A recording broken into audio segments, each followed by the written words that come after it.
পালিত একটি বৈষ্ণব, তবে আমি কাকে সেবা দেব? আমি একটিবার শিবাদি হব। তাই ভগবান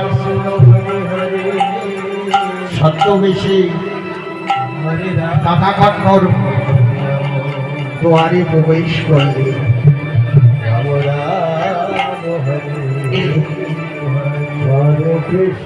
ছদ্মবেশে যখন বাবা কাকাকর্ণর দুয়ারে ভগবান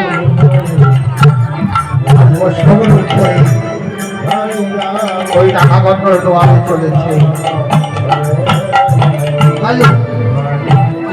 ধ্বনি চাইলে ধ্বনি দেবে দিব।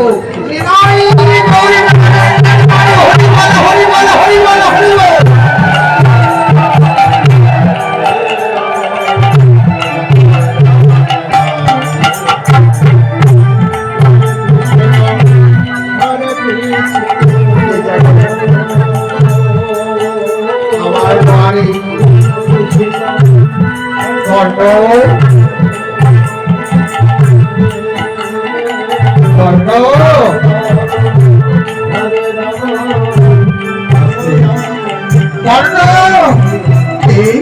কে আমায় ডাকে কর্ণ কর্ণ করে।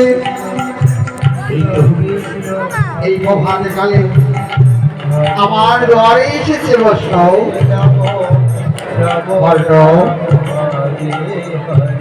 তুমি আমায় সেবা দেবে, এটি এসব বৈষ্ণব আজ ঘরে নিজের বাবা বসালি আদর যত্ন করে বলো বৈষ্ণব, তুমি আমার কাছে কি সেবা করতে চাও?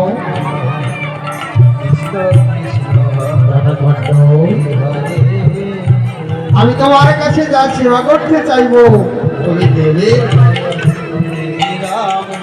বলো বৈষ্ণব, আপনি যা চাইবেন আমি তাই দেব।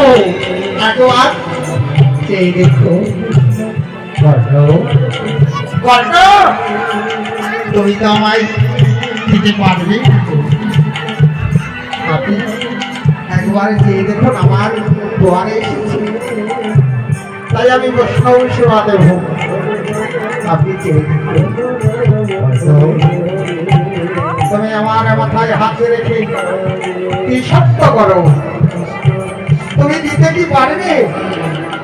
আমি যা তোমার কাছে সেবা করতে চাইব বলুন বৈষ্ণব, আমায় কি করতে হবে? বলছে আমি আমার মাথায় হাত রেখো, প্রতিজ্ঞা করো। ঠিক আছে, আমি আপনার মাথায় হাত রেখে প্রতিজ্ঞা করছি, আপনি যা চাইবেন আমি তাই আপনাকে সেবা দেব। শোনো, সাক্ষী দেখলো আকাশ আকাশ চাঁদ সূর্য, আমি যা চাইব তুমি তাই দেবে। আপনি চেয়ে দেখুন। আমি তোমার কাছে কি চাই জানো? আমি মাংস সেবা করতে চাই। মাংস? আমার দ্বারে এসে আপনি মাংস সেবা করতে চান? বলো কিসের মাংস? শোনো, আমি যে কোনো মাংস নয়, আমি চাই ওই শিশুদের মাংস। কি বললে? ওই শিশু মাংস? আমি বসু কিন্তু না, ওই শিশু না, ওই যে তোমার একমাত্র ওই বিষগত মাংস আমি সেবা করতে চাই।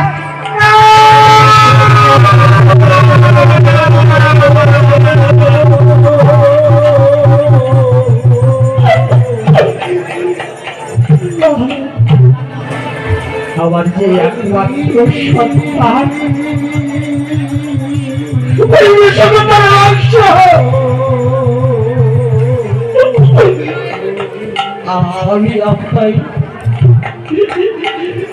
আমি আপনাকে দিতে পারবো না।